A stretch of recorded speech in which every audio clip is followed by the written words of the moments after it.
This evening we have to deal with the Atlantis tradition in the Western Hemisphere. And it is an interesting subject that springs from a great many different roots and has a great many verifications and wanderings as we seek with different tribes for record. I've already mentioned the totemic records in the Northwest, the totem poles of the Canadian Indians, and how these frequently represent the deluge and the salvation of two human beings who were to become the progenitors of a new race. We find a similar record among the Atlantic coast Indians around the Cumberland Gap area, also further south among the Seminoles. In fact, nearly all of your Atlantic seaboard tribes have legends of one kind or another relating to the existence of a land directly to the east of them. In the original Indian version, Great Rabbit, who later became confused with another man in Longfellow's poem of Hiawatha, Great Rabbit, leaving his people, took a canoe and returned to the mysterious land of the east, the land that was east to him, out into the Atlantic Ocean. The Seminoles have their account of the land bridge. The old Cherokee people also have interesting accounts of these ancient times. And with the rise of the Iroquois League extending up into Canada, we see evidence that may possibly tie to the old explorations of this region by the Norse people, the famous travels of Eric and many other hardy adventurers of those days. We are interested, however, also in the fact that these legends drift a long way from the Atlantic coast. In fact, we find them in the Middle West, and particularly our Southwest. The reason for the connection with the Southwest may be, and we say this may be very definitely, the gradual moving northward of records from the Nahuatl people to the south. In other words, the Aztec influence upon our Southwest American Indian tribes. So we'll take one or two typical examples because we cannot possibly cover all of the various accounts. Some 30 years ago, I brought up here to Los Angeles one of the last of the great Navajo medicine priests, Faustin Claw. He has since passed on, but he lived with me for several months. I made a permanent record of certain of the early phases of his people's history, so far as he was able to restore this history. For he could only follow the traditional way of his people and say, this has been said, or it has been told, or this is the way our fathers knew it. There are no dates, there are no clear statements such as we might desire. But for centuries, the form of the sand paintings has been very carefully preserved.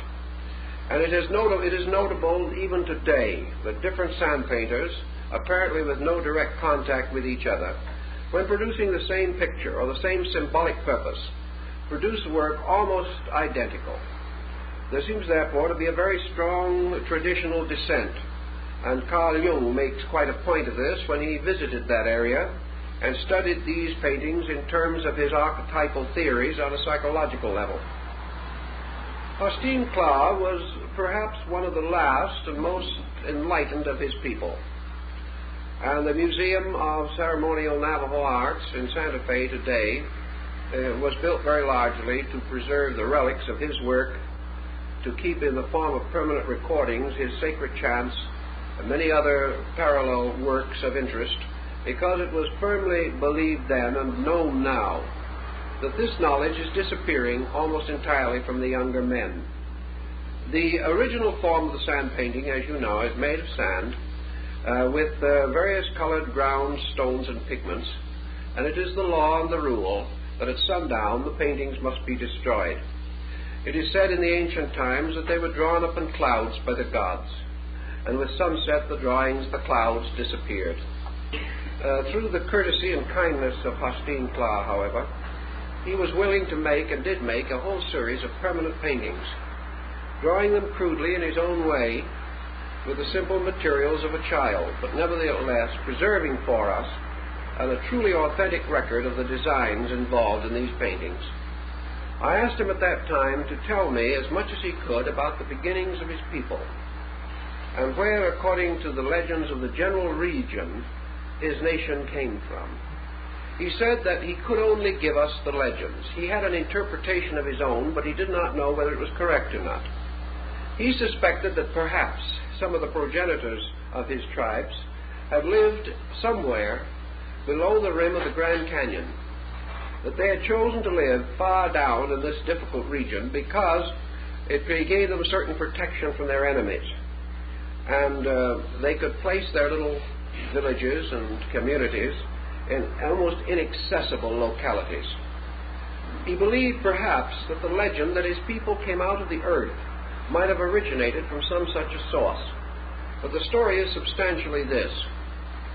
At a time long ago, but before the sun and the moon came above the earth, the peoples, the Indians, his tribe, he knew no other Indians except those of the Southwest. These peoples lived under the earth. The sun, the moon, and the stars were under the earth with them. They lived in a strange subterranean region. And instead of being lighted by the kind of lights that we know, it was lighted by 4 mountains. And these 4 mountains were at the 4 cardinal corners of the world. And these 4 mountains produced the seasons and the times of the day and all the changes that come in the natural course of a year. These mountains mysteriously rose and sank like suns, bringing with them various lights or changes of harvest and things of that nature. All his people lived there very happily, and everyone was well fed. There were no wars, there were no evils, there was no sickness. The peoples lived for a great length of time. And over these peoples there ruled 7 elders, 7 very good and wise chieftains, who were not just mortal men. They were kind of divine people, because they were built or created out of meteors and stardust. And their original home was the Milky Way. And they lived far removed from any ordinary mortal condition. These good gods and the people dwelt together in happiness until crime came. And this crime consisted of the stealing away of the infant child of one of the deities. And this child was stolen for selfish and bad purposes. Why, how, what, no one seems to know. But anyway, the child was stolen. And as a result of that, the wrath of the gods returned against this people. And a great flood of water was sent into the underworld. And the lower parts of it first were covered with water, and then the water rose higher and higher and higher, until it threatened to drown all the peoples, because they were in this vast cave-like region, and above their heads was a dark wall of earth. And in this critical time, they observed something that was of great wonder, namely that this water that was endangering their lives made the grain to grow. And various types of grain, particularly a maize or corn-like grain, grew very rapidly and to tremendous size, almost like the fabled beanstalk of Jack in the old fairy tale. So the human beings, seeking to escape the deluge that was gradually flooding their land, took refuge upon the branches of these grain stalks. And as the water rose, the grain stalks grew also, until finally the grain stalks reached the very under surface of the bowl of the earth above them, the surface of the earth.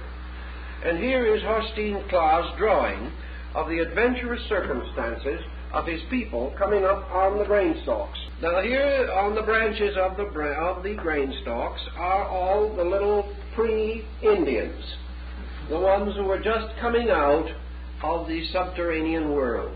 Now you will notice that some of the Indians are square-headed and some of them are round-headed. This refers to the fact that they are either male or female. The square heads being male, as might have been supposed. Now with the these creatures that climbed up on the grain stalks also came all kinds of animals and birds and everything else that had tried to escape from the underworld. Well, you can imagine that the traffic was rather heavy on the stalks, and space was at a premium, and it was not easy to get a reservation. So the story is that the wild turkey managed only to get on the lowest leaf of the stalk, and he was saved as a result, but his tail feathers dangled in the waters of the deluge, and the color was all washed out of them. Now, such legends as this, of course, are very common among all Indian peoples. But here you have what might almost be termed the Navajo story of the preservation of man from the deluge. The story continues to have a happy ending. For when these grain stalks reached the inner surface of the earth, they continued to grow, and they sort of bored their way through the earth's surface. And they came out into the upper world. And all along the way we see these little peoples coming out of the earth where the holes were made for the grain stalks. And they came up with the grain. And they came out onto the surface of the earth, and they found a strange world they'd never known before. A world in which there was, at that time, no life as we know it. But they also received another surprise, for the great mountains, the 4 great mountains that had lighted the underworld, came up also, and became the great mountains that surround the general area of the Navajo reservations. One of these, of course, Flagstaff Mountain, was very sacred and especially important to them. The Katsinas, or deities, mostly lived in those mountains and still live there today, according to the rituals and the religious doctrines of these people. When the little Indians from the underworld came up to the surface, the waters seemed to subside. Some waters came up too, and there were fountains out of the earth which made the land fertile. And the waters from the underworld made it possible for them to create gardens and land on the surface world. The mountains gave place to the birth of the sun and moon, and the deities went back into the sky again. And they built campfires out of petrified wood and lit them with lightning flashes. They had really quite a dramatic story. But behind all of this was Hosteen Claw's simple belief that the beginning of his people was that they came from a land somewhere below, which had been destroyed by water as a result of sin. These things put together give us a rather interesting story. Now, while Hosteen was with me, I showed him a number of old books and manuscripts. And one of these books captured his fancy. And he looked at it many, many times, and he studied it very deeply. And, of course, in our way of thinking, he was entirely illiterate. He spoke no English whatsoever. He neither read nor wrote, actually. The only thing he could make was his sand paintings, and he probably could have made certain pictographs, which were common to his people, but he had no knowledge of languages as we know them. It was therefore only through the courtesy of a mutual friend, a young Indian by the name of Hoskenaswood, that we were able to get a close contact with his thinking. But after looking over a number of manuscripts and old symbols, books, and things of that nature, Hosteen Claw lighted up and said, and pointed with his very large brown finger, he pointed at the Chaldean, Babylonian, and Phoenician remains, and he said, these our people knew about. He said, I do not know what they knew. I do not know how they found out. But these different symbols and designs, according to him, he said, they touch something inside, deeper than memory, something that goes back beyond my people. Now, this is interesting inasmuch as German research in the last 25 years has indicated that the typical American Indian cosmological belief is identical with that in the valley of the Euphrates. That they are same general division of the universe. Although, of course, it's hard to say the American Indian any more than it is easy to say the Egyptian. The Egyptian culture is divided into more than 50 major branches. The American Indians actually consisted of more than 150 nations. each with his own language, with his own beliefs, with his own concepts. So to say what all of them believed would be a very great exaggeration. But it has been noted that there is a broad prevalence among these tribes, and Schoolcraft also points it out, and he is the greatest authority on the American Indians, that there are infinite numbers of parallels between the beliefs of these people and the beliefs of the Assyrians, Chaldeans, and Babylonians. This goes so far as their division of the universe into the typical three parts, which we still find indicated in Christianity in the triple crown of the Pope, namely heaven, earth, and hell. The three worlds: the world that is above, the middle world in which mortals live, and a world underneath. This world underneath is where men came from and where they will ultimately return again. Everyone that is born out of some kind of a dark earth and returns to it again in the burial ceremonies, into the mounds or into the sacred remains. The earth is ruled over or governed from within itself by spirits, and one of these spirits, the most important perhaps, is the Great Earth Mother. And the Great Earth Mother, the Coatlicue of the Aztecs, was supposedly the one who was reached by the serpent messengers. And in the snake ceremonies, the serpents are released to carry the messages of the tribes to the gods that live under the earth. The serpents returning to their holes in the earth are supposed to convey the message. In the ceremonial temples of the Southwest Indians, there is usually a hole or well-like depression in one corner of the sanctum, so that the voice or the words of the councils can go down to the Earth Mother and can be listened to by her great ear, which is represented by the vent in the ground. On the surface are the Indian peoples and nations scattered about. Above them, high in the air, is the abode of the gods, placed in a heaven region, as in the Near East and in ancient Asia. The messenger between the earth and the gods above is among the North American Indians is the thunderbird, the symbol of the priesthood, the bird that lives in clouds, the bird whose eyes flash to cause the lightning, and the flutter of whose wings brings thunder. And also it is this bird, when in flight and soaring with its wings fluttering, causes the rain to fall. All of these messengers from the earth, therefore, are birds flying upward, carrying the soul messages to the great spirits, the elders, the wise ones, the olds and the trues, who live in the great medicine lodge above the sky. All this is essentially Chaldean, and gives us something that perhaps is a clue to a contact between these people and other nations or other racial areas at a long, remote time. This is typical. What we've said is more or less typical of a wide variety of accounts relating to these matters to be found among the North American Indian peoples. Our records here are poor because of the lack of written form. Also because so much of the old legendary and lore has died out, many tribes have become extinct or completely submerged in the civilizations around them. For many years, it has been practically illegal for these peoples to celebrate or preserve their own rituals and rites. Therefore, by degrees, these things have disappeared, and the young men of today are not perpetuating them, as old Hostine Claus so tearfully told me. Yet these people had a knowledge of some kind, legends and records going far, far back. As we go south, we find much more of interest in the form of records. Here, however, we are up against another difficulty. In the time of the Spanish conquest, there was absolutely no effort on the part of the conquerors to preserve or to investigate the contemporary cultures which they were rapidly destroying. We cannot say that this was true in all cases, but it was true in the majority of cases.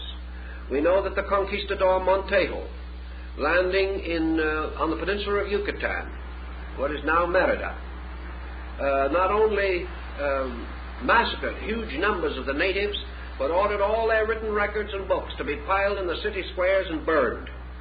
Everything was done to destroy these records.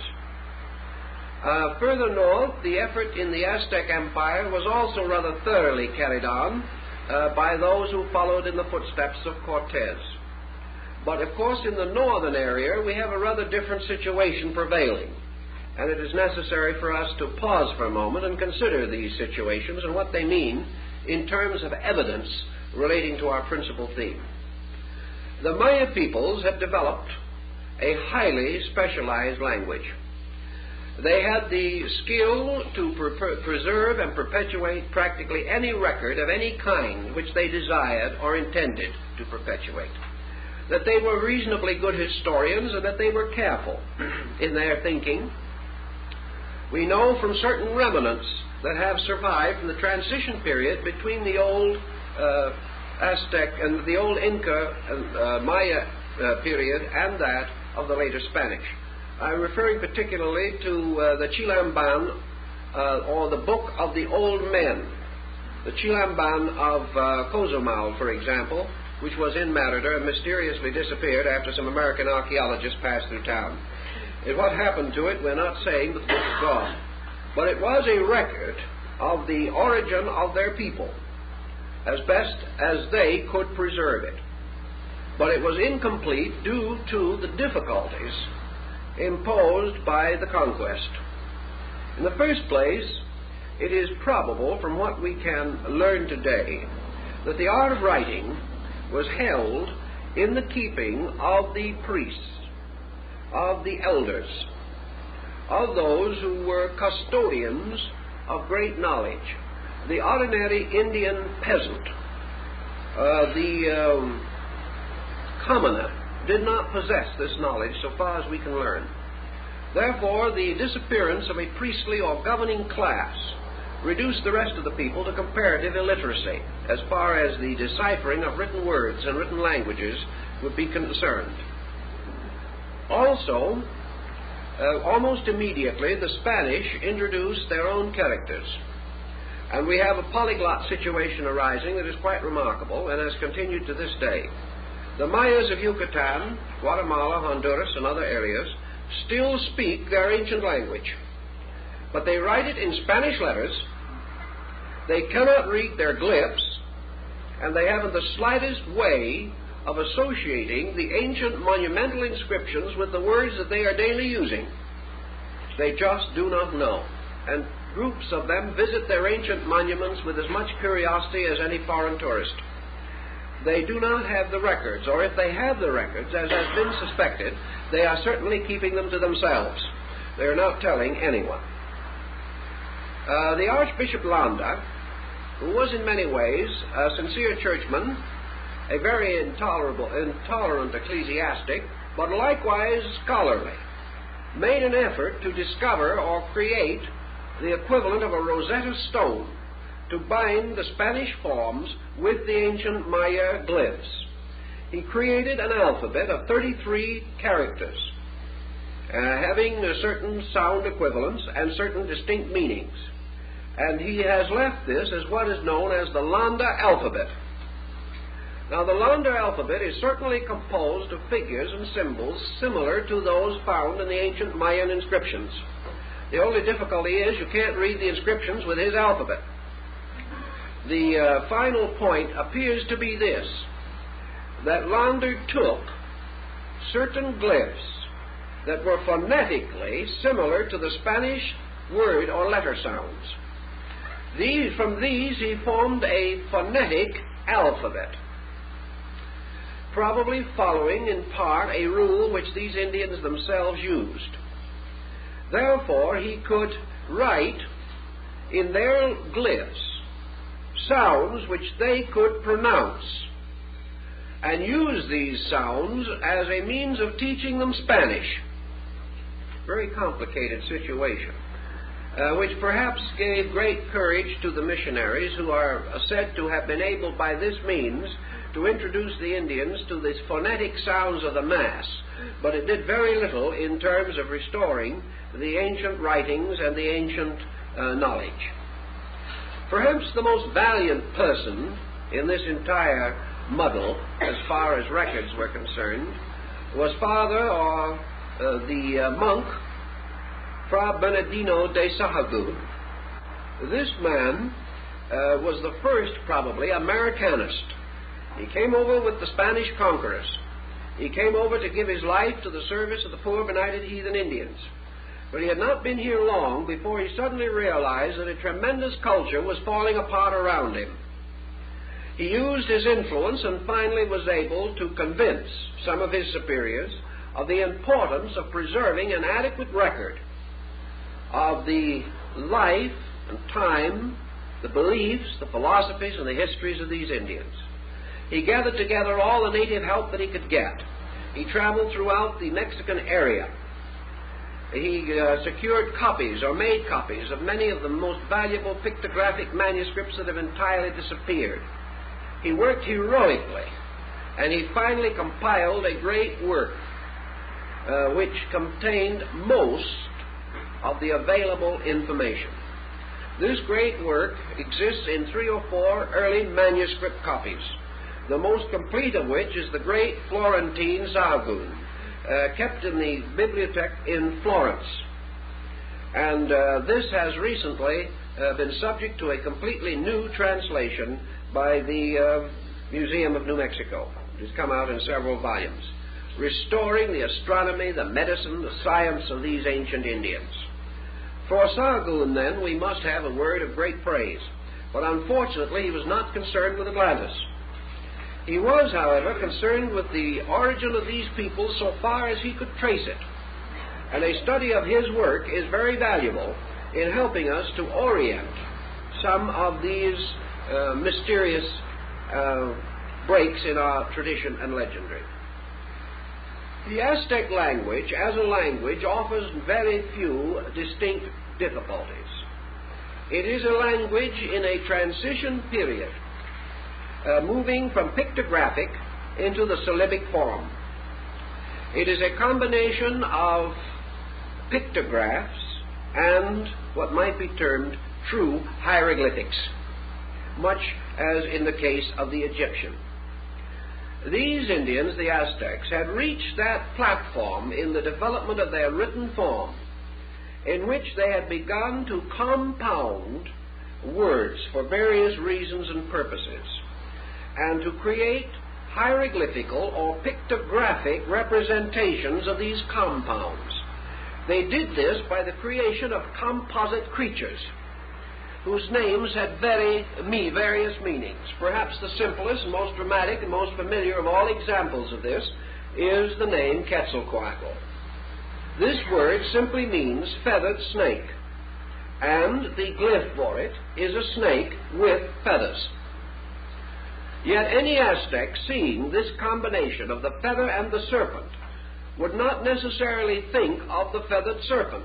He would think of the two words, Quetzal and Coatl, and therefore be in a position to pronounce the name that this represented.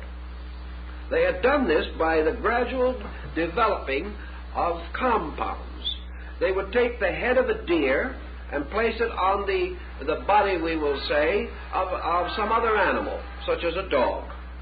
This was then to be pronounced as a new word combination, giving the possibility of naming places or naming persons, and the possibility of placing over the head of an individual the glyph which would be pronounced as his name, a glyph composed of 2 or 3 other objects grouped together in an arrangement which would indicate which part was pronounced first, then the center and the final, or the beginning and end of the name. This shows the general degree which they had reached in the development of language. For the rest of the picture, their written forms are picture writing, of a somewhat more sophisticated nature, however, than that of our North American Indians. The Mayas, on the other hand, had passed entirely beyond the picture writing stage. They had moved into the true pattern of glyphs, and they therefore reached the point in which they illustrated manuscripts. They used the glyphs for the text and put pictures in just as we do. One of the hopes that we have of ultimately solving their language is the relationship between the glyphic description and the picture representing it. We hope that this may ultimately prove to be the Rosetta Stone. Dr. Gates of Johns Hopkins has done the most, perhaps, in the effort to decode the Maya glyphs. he is the authority for the statement that in comparison to any other existing language, the nearest parallel he has been able to find to the Maya writing is the Chinese. He does not, however, say that it is his firm belief that this writing originated in China. But he is inclined to think that a psychology of some kind, the type of psychological approach which affected the Chinese mind in the development of its written form, also affected whatever was the attitude behind the gradual rise and development of the Maya language. We have today, through the work of many men, one of whom, perhaps Mr. Willard, is quite well known, who lived for some years, part of the time at Chichen Itza, and helped Thompson in the dredging of the sacred well. Willard and several others worked upon the glyphs, using the various dictionaries of the Maya language which are available, trying to bridge back and forth between some word and the glyphic symbol of it, trying to pick out of the written forms the glyphs that would correspond with certain plants, certain animals, certain seasons of the year, working back and forth to try to create a means of writing in the glyph form or reading the ancient glyph structure. Through Spindon and Morley, we have been able to restore the Aztec numeration system and also the Maya. We know how they calculated time. We know the monumental and manuscript glyphs for the various great cycles. We also know their simple numerational system in which the dash or line represented 5 and the dot represented 1. Therefore, two lines, two horizontal lines with two dots under them, represented the number 12. This we also are able to restore from the Tonalamatl or the calendar system. Actually, therefore, we have very little knowledge of the ancient languages. And the question is as to whether we have any true key to the Atlantic language, to the language of the Atlantean people. We have no true key. I've seen in the last 35 or 40 years probably 50 examples of alleged Atlantean writing. Some of this resulting from psychic revelation, some of it from old and undeciphered inscriptions in remote places, some speculative reconstructions based upon other languages, and a certain effort to arrive at what might be termed a mother language by combining all known forms. This, however, has had somewhat the reverse action of Esperanto. It has become a kind of polyglot, which gives us no official security in believing that we have actually found their language. If we wish to assume that perhaps either in Egypt or among the Central American peoples, we have a comparatively complete descent of the old writings, then it is possible that the Atlantean had a language somewhat similar or paralleling the Chinese, or the Mayan or Egyptian glyphic forms. These were a highly specialized, highly flexible type of writing, not cramped as we would think by pictorial limitation, but susceptible by certain markings of being transformed at any point into phonetics, so that names, dates, and places could be inserted easily, and by certain rules. A symbol could either be a letter, a word, or an incident or circumstance which corresponded with it. The great trouble has been to differentiate between the various usages, because we have no knowledge of their grammar or essentially of their punctuational system or any way of dividing and arranging their forms. We know that the Maya, for instance, created a verb out of a noun by adding a wing, giving the sense of motion or vitality to it. We know that the Aztecs usually represented motion with footprints, moving, directions of things, or the flights of arrows, the flights of birds, or anything that signified motion. We know also, for example, that the Aztecs used the arrow to symbolize an enemy. They also used it to symbolize a course of action, a motion. They used it to symbolize conquest. And when an arrow was, or an atlatl, a javelin, was cast into the side of a symbol representing a mountain, it meant the capture of a city. All of these things tell us something, but they do not tell us too much. I have heard Mayan spoken, And it is a very beautiful and very musical language, a language which shows tremendous inflection and very subtle charm in all of the parts of it. The Mayan music is also a highly evolved and technical development within the structure of music. But we have very little information to aid us or direct us in our search for the origin of these people. In the great period of time which followed Fra Bernardino de Sahagún, very little was done until the 19th century, in which in the early part focus was drawn, or attention was drawn to this area by the Abbé Brasseur de Bourbourg, a French archaeologist, who perhaps was one of the first to move into the field with a strange transcendental background that you would not particularly associate with his theological structure.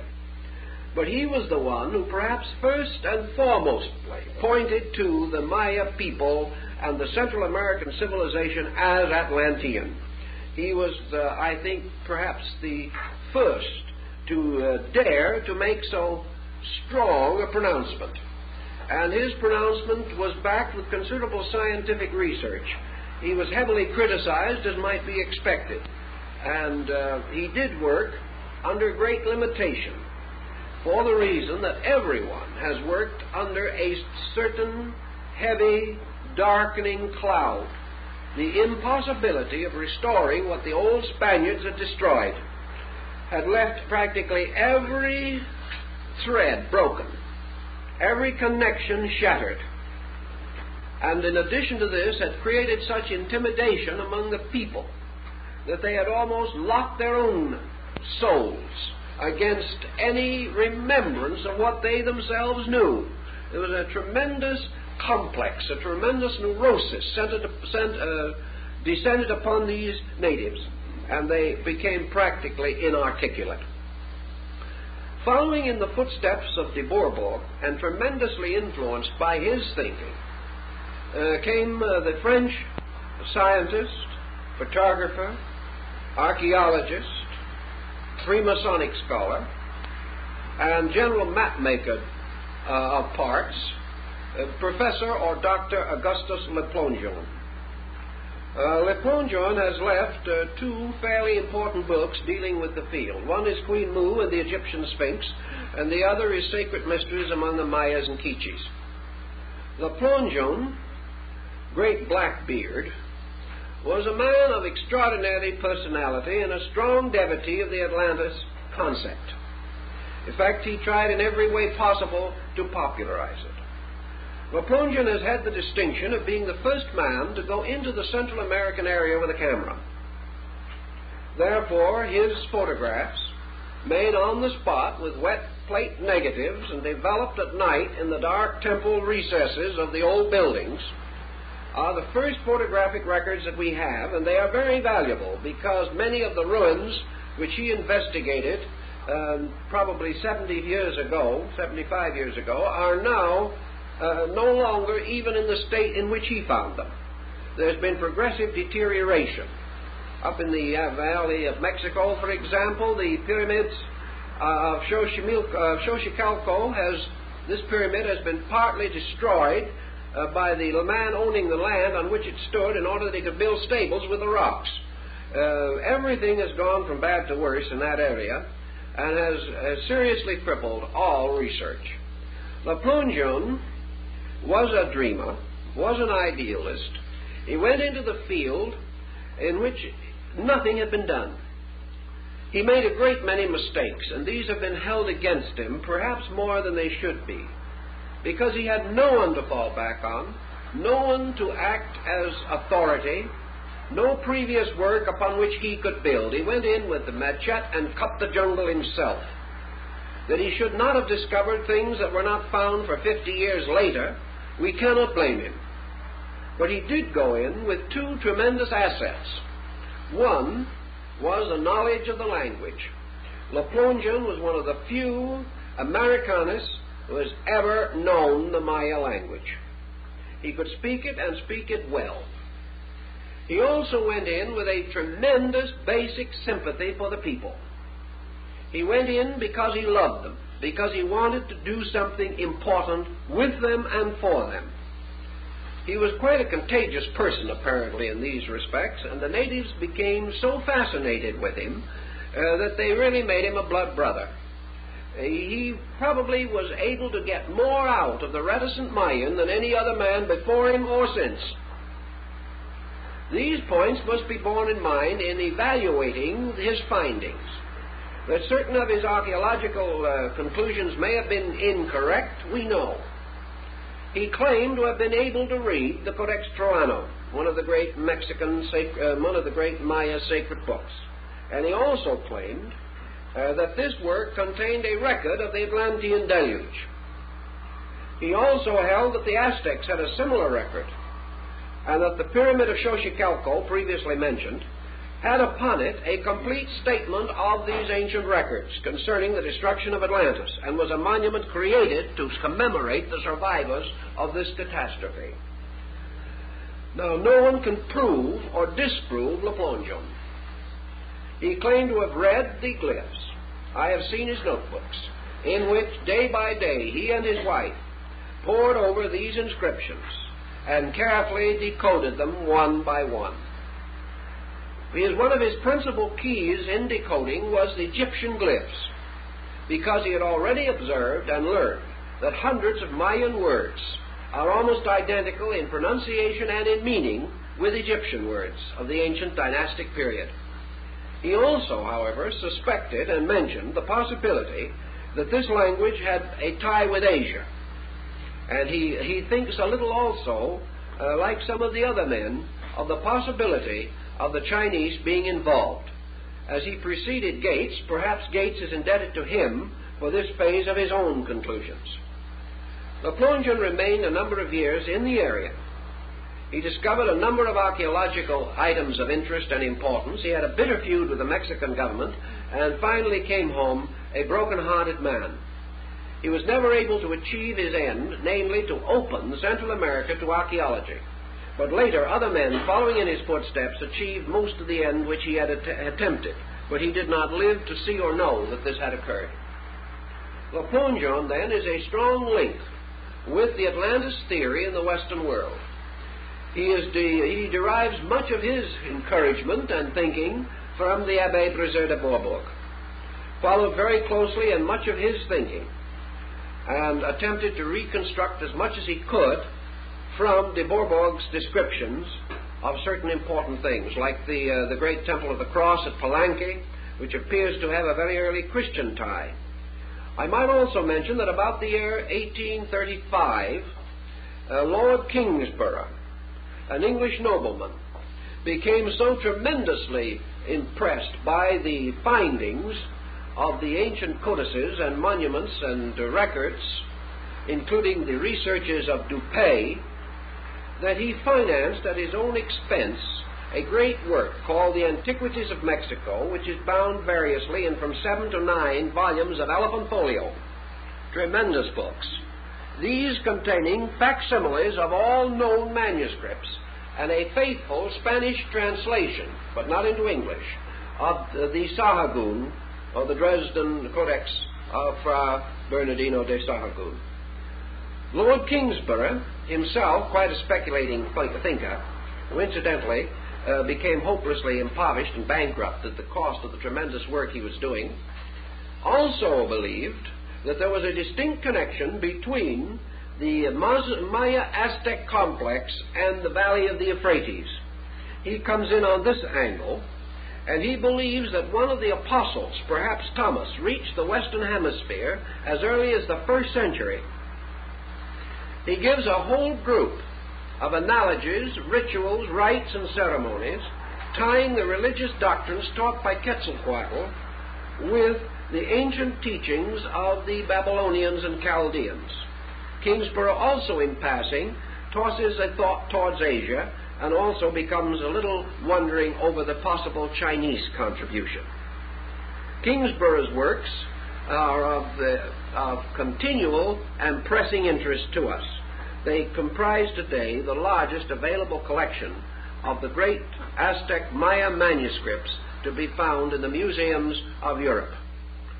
The Aztec manuscript group, called codices, is not particularly limited. Probably 200 or 300 or more, perhaps, are known to exist. The Maya group is extremely rare, however, and up to the present time, only 3 works are known to exist. We have one here in our library, which we hope will prove to be the 4th original to exist. Dr. Morley, who was the greatest expert on the subject, passed very favorably on our manuscript. But these manuscripts are extremely rare. They make up the only surviving literature of a great people that had libraries and everything of that nature. There is always, however, in remembering the Dead Sea Scrolls episode, there is always the possibility that more will be found. It was on these codices that attention concerning Atlantis gradually came to be centered by de Bourbourg, Le Plongeon, and Louis Spence of the British Museum. These men were all working on this particular theme, and they gave a considerable amount of literary space to it in the course of their lives. This also involved to a degree the thinkings of Ignatius Donnelly, who had already pointed in the direction of this Maya complex as a possible place for the solution of the Atlantic mystery. We told you before that there are certain remnants or relics relating to this subject that seem to have some importance for us. And I wanted to show you 2 of the highly controversial items because perhaps they will be of value.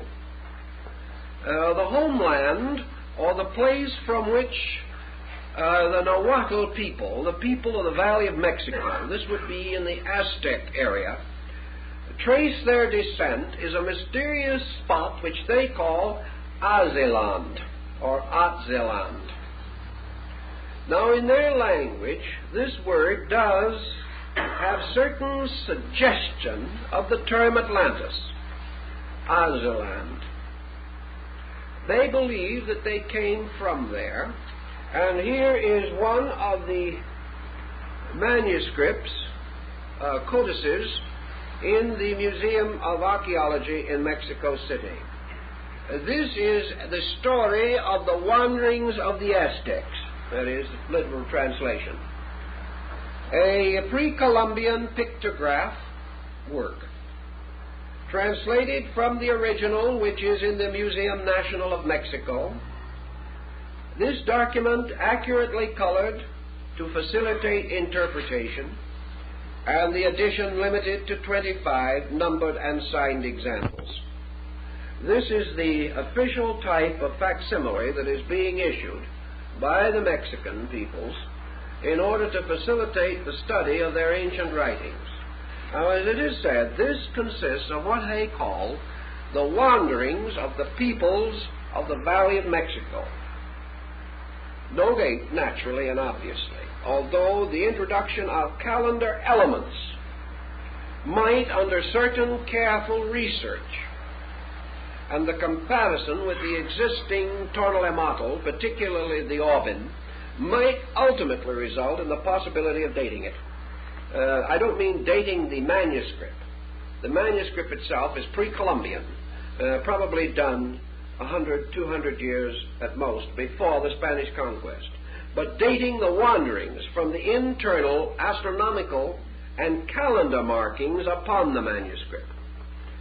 Now, this is, I think, one of the most interesting because this is the beginning of the wanderings of the people of Mexico. From the codex or manuscript of the peregrinations or of the wanderings. You will observe here that at the beginning of their existence, we have to use their own method of writing. Here is a man in a boat who is to be the progenitor of the people. This is the beginning. You will find the footprints follow along all the way through the manuscript to the end, showing the wanderings of these people. Whenever they come to some place or something of that nature, where they stop or perform some action, we find the symbols of the place and of what they did. And in between are the periods of the calendar in which they remained in that location. This is the part which, from parallel with the Orbin, may possibly ultimately break the dating which they at least assign to the original events. But here we have the beginning. We have a body of water. How large this body of water is, we will never know from the glyphs, because it is the same way with the Indian. A body of water may be a mill pond or an ocean. He has no way of differentiating between them. But he does tell us that his beginnings came from an island in that body of water, because here is a very interesting island located in the midst of a lake or some other area of water. Incidentally, on this island is a great temple and 6 smaller temples. In other words, he is telling us, for instance, in his own language, if he wished to read this as an Aztec, he could say this was the island of the 7 houses, or the 7 places.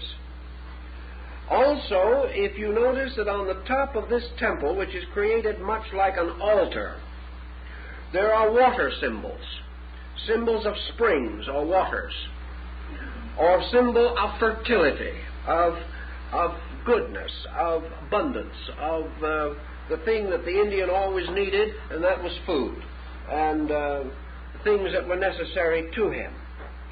There is one large central building or altar with 6 smaller buildings around it. These are always building symbols. Symbol of houses.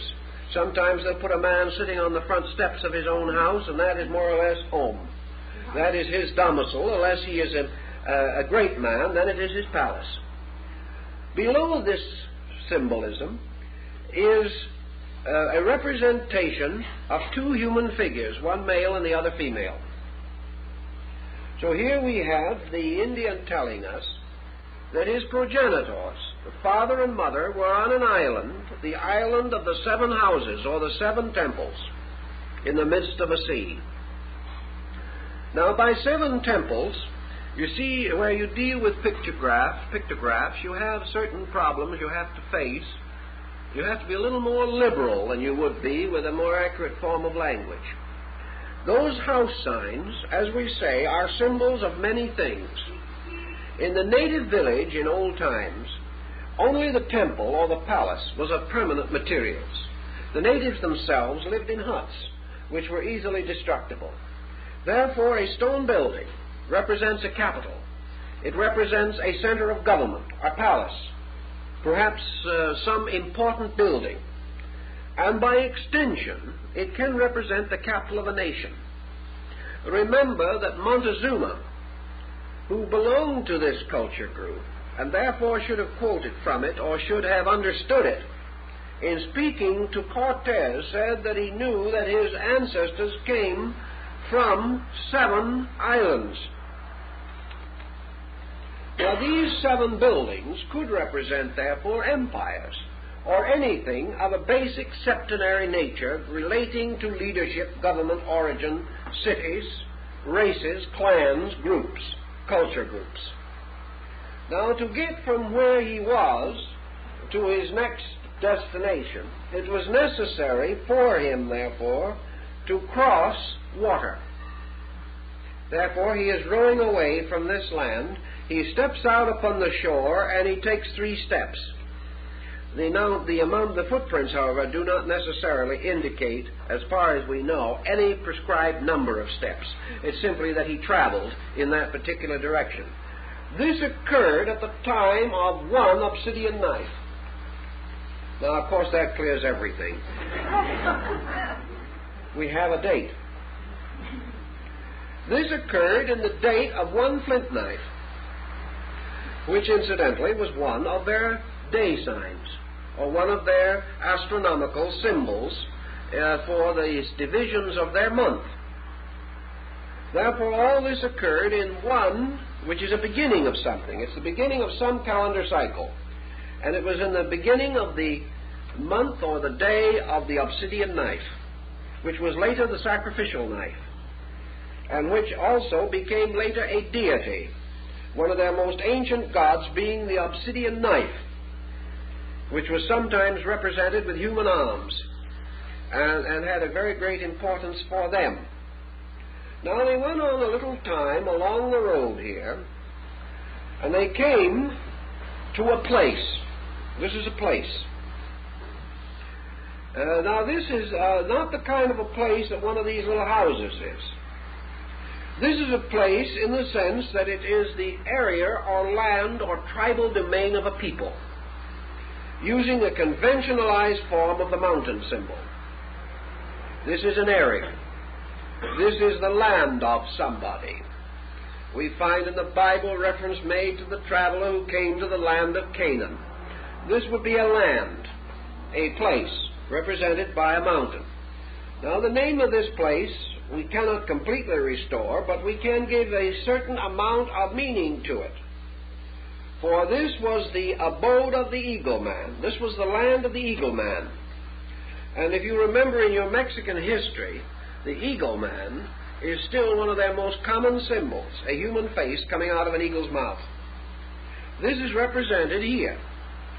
Above this rises the sign of communication, of counsel, of discussion, and of certain treaties, pacifications, and various activities representing by these peculiar smoke signals or signs which rise out of this.